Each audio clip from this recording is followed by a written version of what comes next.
Welcome back to Exponential Finance, the podcast covering finance, technology and innovation, from our home in Japan and beyond.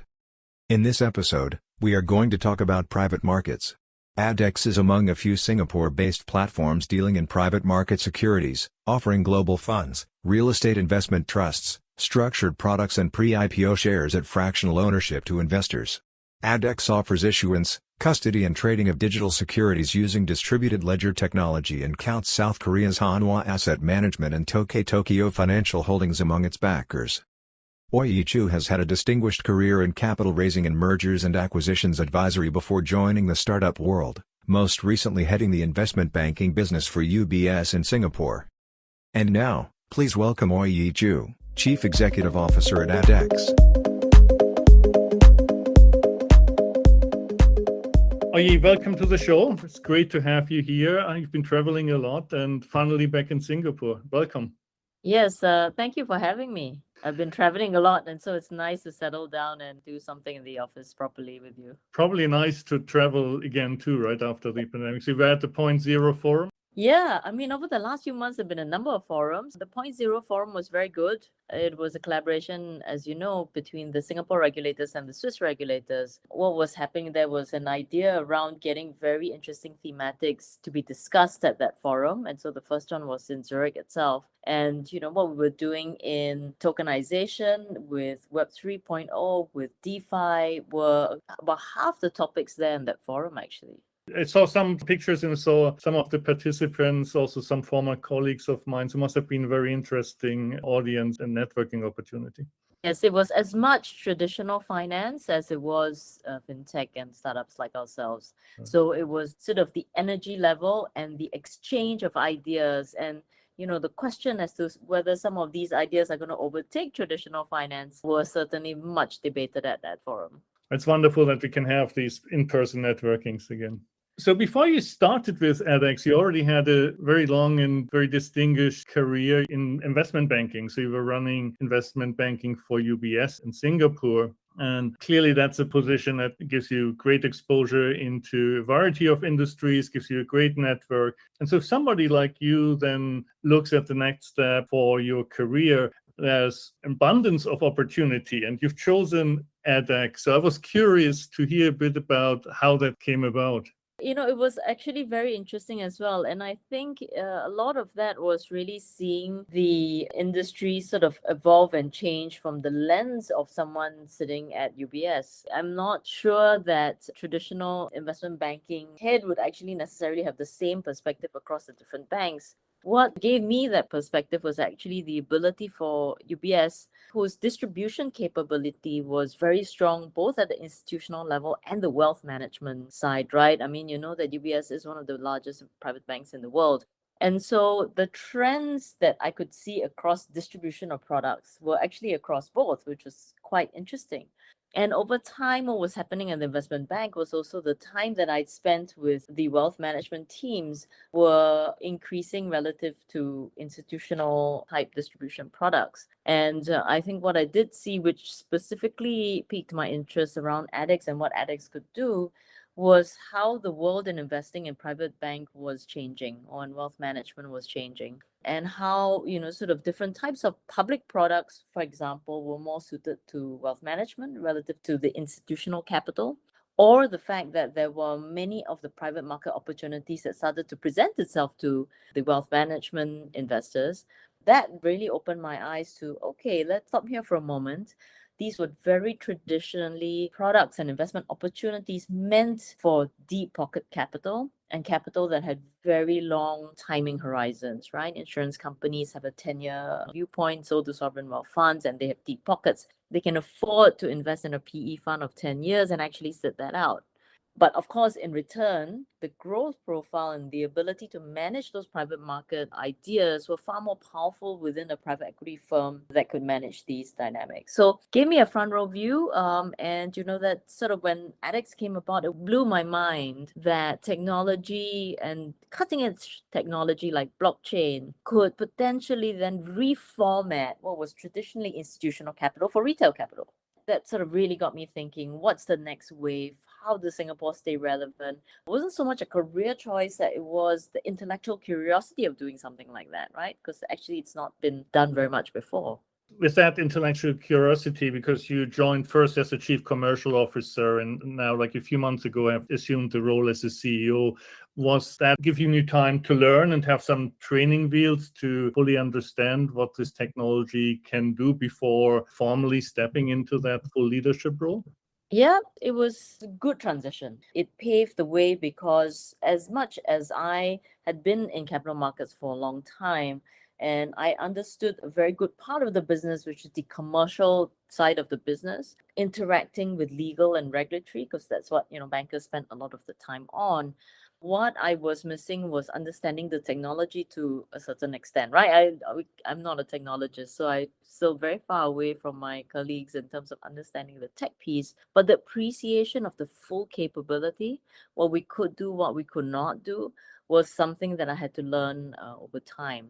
We have very talented colleagues. I look at what we've built today, and we know that we have a product that's really, really powerful, right? But it takes time to understand. It also took time for the commercial side to give the right inputs to the technology side to make sure that we had the right build, the right priorities, and all of that. So it was a very good transition. Of course, it is a transition, it is different. But I think that time that it took, I think gave me very good opportunities to learn ahead of that. So what does ADDX do then? What is the 101 on ADDX? ADDX was created as a platform to bring private market investing to individuals. And under today's construct, we are confined to accredited investors and corporate investors and institutional investors. But if you think about accredited investors, there really is quite a wide range, right, of high net worth individuals who are maybe sort of at a basic definition level, about 2 million Singapore dollars in net worth. That's kind of the standard. What we do is we take private market products and we then use technology to support the way we distribute and the way we manage and the way we work with individuals in their investing path. Now, why is that different? I mean, like sort of a lot of people ask me, it's the same as a private bank.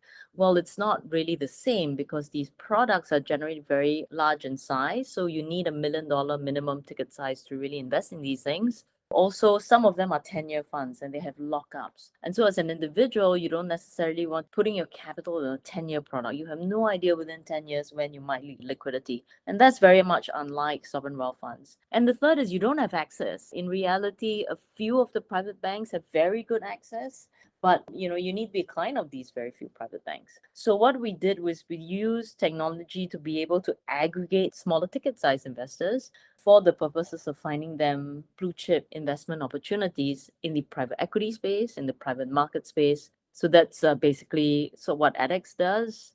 We work not just with the technology to do that, we also have the licenses to do that. So on the regulatory side, we have a full distribution and exchange capability with the Monetary Authority of Singapore.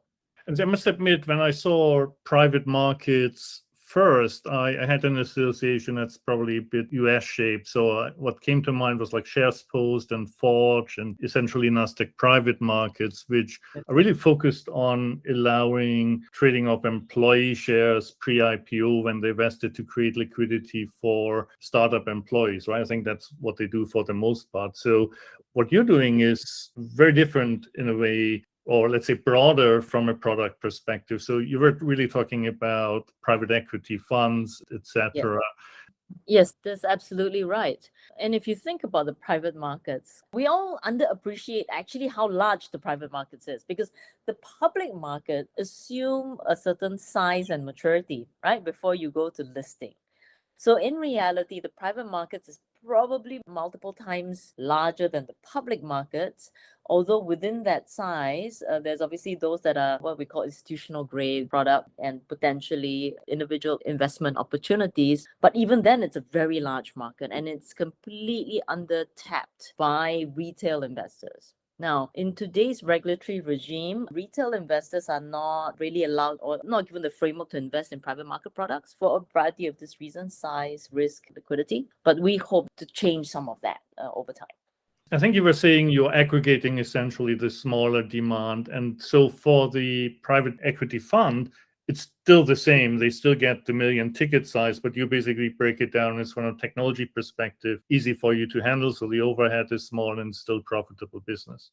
Yes. And what we're seeing is a lot of the fund managers out there, I think they also see us because we work very much in an aggregated way. So they just deal with ADDX as a platform. So all the interactions with the individual investors are done on our side. But we do obviously do things like webinars, and we do some roadshows to the extent that's physically possible. But that's why the fund managers see us as a conduit into the mass affluent investor as well. So in that respect, we actually get along very well. We find that we have many opportunities to do that. We just work with the fund administrators' processes as it currently exists. So we really don't create a different complexity for our partners. And that's, I think, why we've been able to bring on not just the Temasek linked group of fund managers, and we also work with the global managers, and in fact with Japan and Korea as well. The ambition, obviously, is to democratize finance and make these products much more accessible, but you're still dealing with that accredited investor barrier. And obviously, it's a sensitive discussion with the MAS, I assume, and they are adventurous sometimes and careful other times. Where do you feel you are along that path? Is you like halfway there to convince them to open it up? How do you characterize that? Yeah, I think that they have experimented certain modalities in allowing retail to invest in private markets. It's quite different. Crowdfunding, that obviously is quite different from what we do. But I think that we need to show that we are capable of creating that access and liquidity and the right products for the regulators to feel comfortable that actually the extension into retail is actually not all that far off, right? What are some of the issues? I mean, if you think about MAS and why they sort of a bit hesitant about private markets, is exactly those issues, right? I mean, if you're stuck in a product for 10 years, that's high risk, not because of the product itself, but it's actually high risk because of the actual structural element of the product itself, right? Not necessarily the underlying investment. They don't want, mom and pops or, the Mr. sort of Tans of this world to get stuck in a 10-year product and have no exit. And individuals are far more likely to be financially sensitive that way. So I think that it is actually our responsibility to prove the use cases of liquidity. And I don't mean high-speed trading like the public markets, but I mean that in a post-issuance world, that means after the fund has been subscribed, even an investor should want a marketplace to sell his fund for whatever reason. He needs a new house, his son needs to go to college, there's some medical emergencies, that there is actually a very organized and open market path to that. Just set aside the other complexities around access and fractionalization. If I can solve and we can prove that we can solve this, I think this will open up the minds of risk managers within the regulatory bodies to rethink the appropriateness of retail investing in the private markets. I think this will take time. This will take an ecosystem. This will take a few other players like ourselves to maybe prove that use case. And once that happens, I think the regulators will be far more comfortable to allow retail investing. I think that's a super smart approach, simply because you're not demanding. You're saying, we're going to show you, and this is how it works. We're going to convince you. Very often, I think the industry, whether it's fintech, blockchain, crypto, makes a mistake of standing there and demanding certain things. And that obviously creates a defensive wall, and the regulator pushes away. And so the smart way is actually to demonstrate it. So it's a very constructive approach. And you've been clearly also successful in that. Just a few weeks ago, you announced that you take crypto assets into consideration for the accredited investor status, which is the first in Singapore. So before that, there must have been this type of conversation with the regulator as well to make them comfortable that it works. I thought that was a relatively simple announcement. In traditional financial institutions, the definition of net worth is clearly left to some interpretation, right? I mean, the banks need to be comfortable that the valuation done behind those assets, liquid or illiquid, you can put the pen to paper to it, right? There's a valuer that's willing to give you that piece of paper or that number. And of course, you must be able to sell that asset to get, any dollars to sort of show that you have that kind of net worth, right? And so our analysis is a very simple extension to that. It is not so difficult today to buy and sell crypto, in some ways get the cash back into your bank account. It really is not terribly difficult. Volatility of the asset is completely separate debate. But the fact is, it's more than even just probably easier to buy and sell than a piece of real estate. Our idea was really just to expand that calculation or that interpretation of net worth. I'm a little bit surprised that not more financial institutions have adopted it quicker, but I also suspect that there would need to be a little bit more clarity with not just the Singapore regulators, right? Because banks are multi-jurisdictional. They would then have to consider other jurisdictions as well. We did obviously cause a bit of an excitement in the market when we announced that, but we actually think it's just a very natural transition for us to do that. And we see crypto actually really as a continuum of alternative assets as well.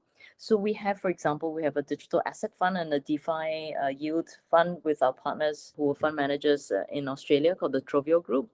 And we'll want to constantly explore how do we converge traditional alternative markets with crypto? How does that work? Should it be part of a bigger portfolio? It's the constant debate we have internally.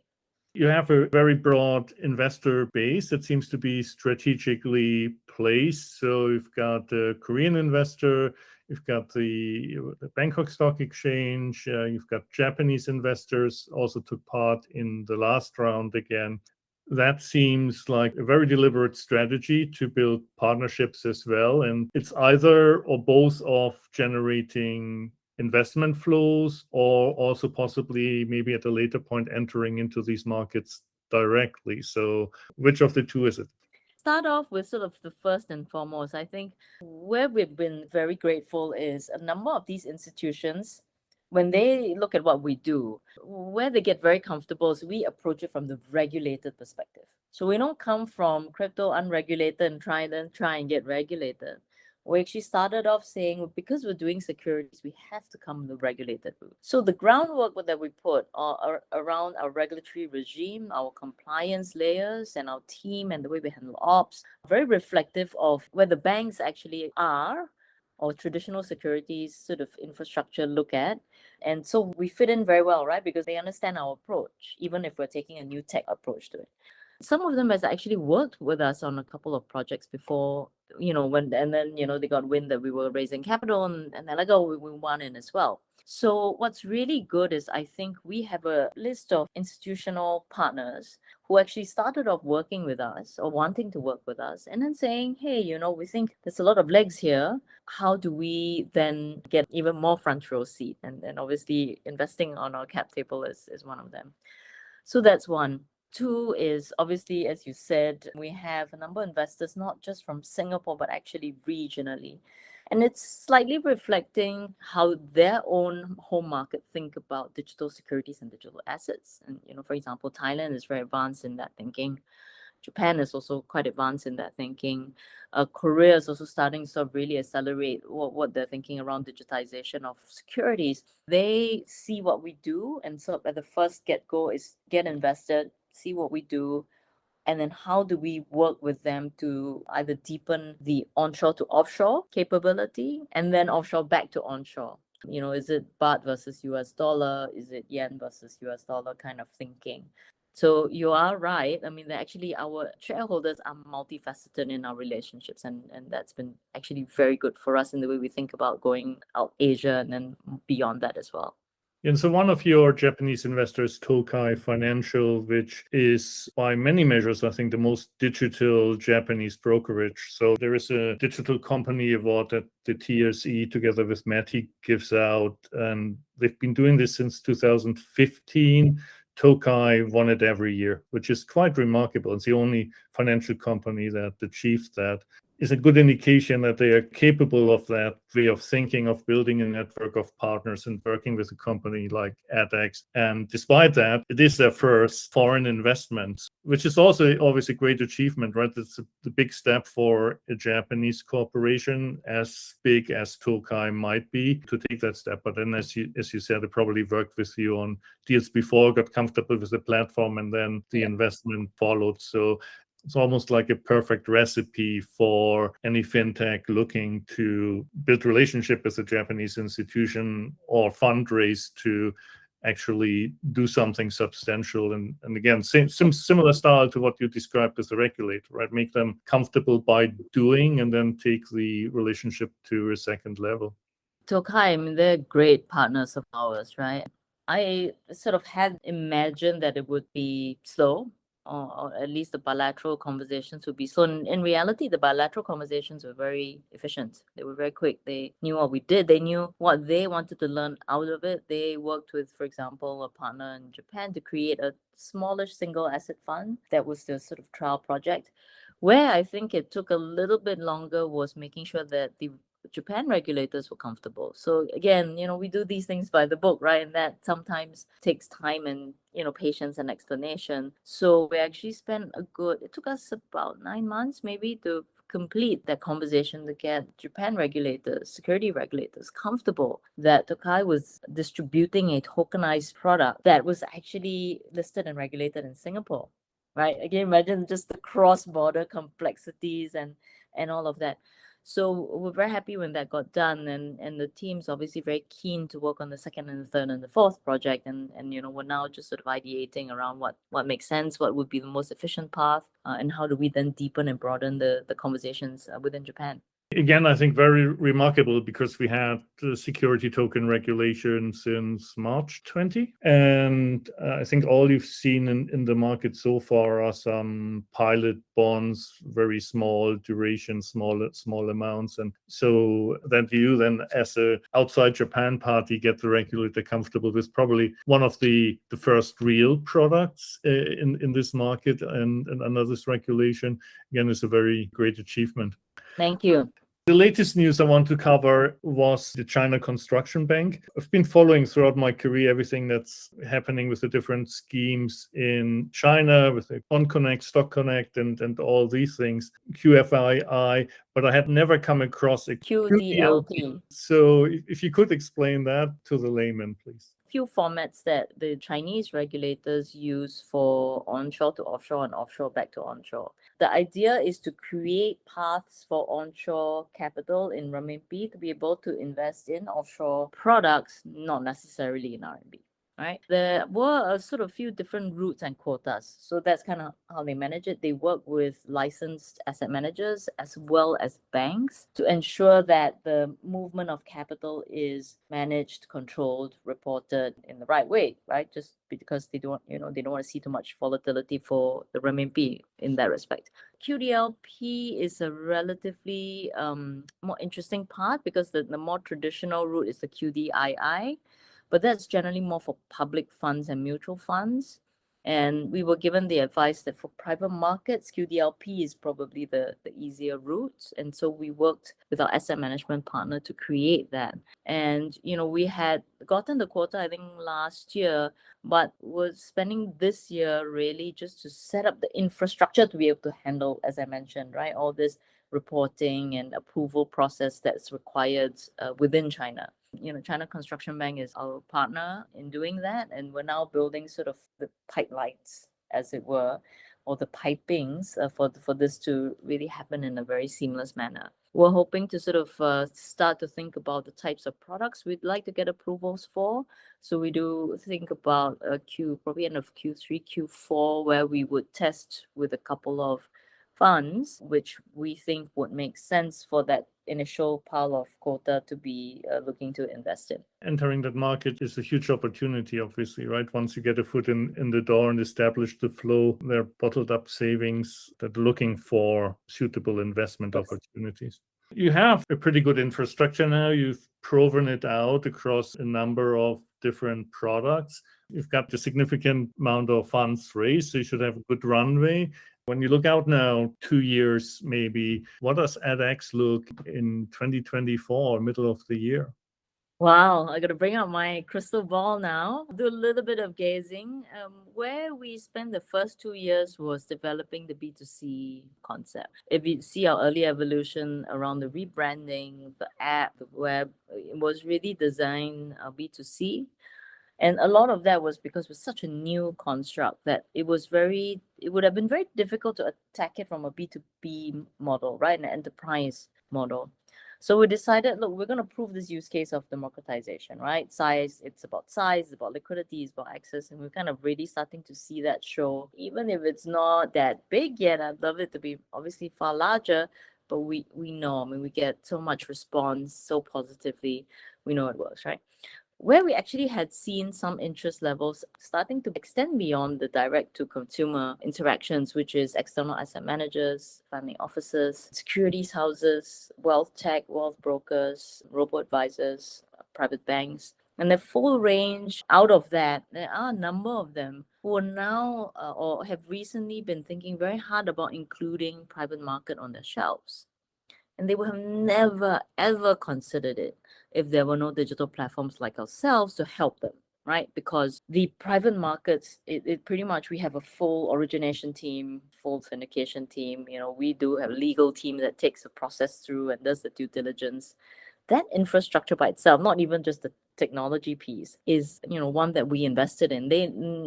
Everybody recognizes to try and bring private market products to the shelf, then you need to create not just the tech infrastructure but the human infrastructure. And therefore we saw that trend coming. We're building an enterprise facing piece to our tech, and so that's something that we're hoping to roll out by the end of this year and early next year. See the scalability of that. And that's scalable across actually globally. That's the piece that's very exciting, and there's a lot of work being done there. The other thing that we're constantly thinking of is how do we sort of go global? And at the moment, we already have actually at the B2C level quite a global, list of investors. Those that have signed up on our platform. Actually, most of them are for Singapore, domiciled in Singapore, but nationality-wise, and we've got about 20, 30, maybe close to 30% who are outside of Singapore. And so we're already starting to attract investors globally. How do we then extend that? So whether it's further in Asia, together with our partners, maybe, sort of Middle East, Europe, that's also possible. So how do we do it in the right manner with the right investment to really make this business global? As a marketplace, you have to balance the demand and the supply the way you described, right? You have to, if you get it on the shelf, you get more demand. It also need to have more supply of the funds. So you need to get more of these funds also on the platform. Is there some goal where you say you want to double, triple, quintuple kind of the number of the funds? Because once the platform exists and it's scalable, the number doesn't really matter, right? Supply isn't really the issue, because every single one of our partners that we've done one fund for will do a second one with us and a third one with us. So in the size, they're super excited if we could scale with them. So I don't really see that as a big issue. And plus, we're really working with the top quality managers in the world. Like you said, we want to make sure that the enterprise business, because that's the one that's obviously going to scale very quickly when it does. And so that will then really drive deeper conversation with banks and, asset managers, both sides. That's kind of where we think that will be. From a size perspective, we had forecasted we would hit 1 billion transaction value by next year. I think we're just shooting close to the 500 already, right? And, we think Q3, Q4 will be very exciting. Wonderful. It's exciting times. It's like with the infrastructure in place, you're hitting the inflection point where you're really hitting like the S part of that curve, and it will be, I think, fun to watch what you're building and how this transpires really over the next 18, 24 months in terms of markets, clients, customers. Really appreciated the conversation. It was very, very insightful, and wishing you all the best for the future. Thank you. Thank you very much. Great chatting with you.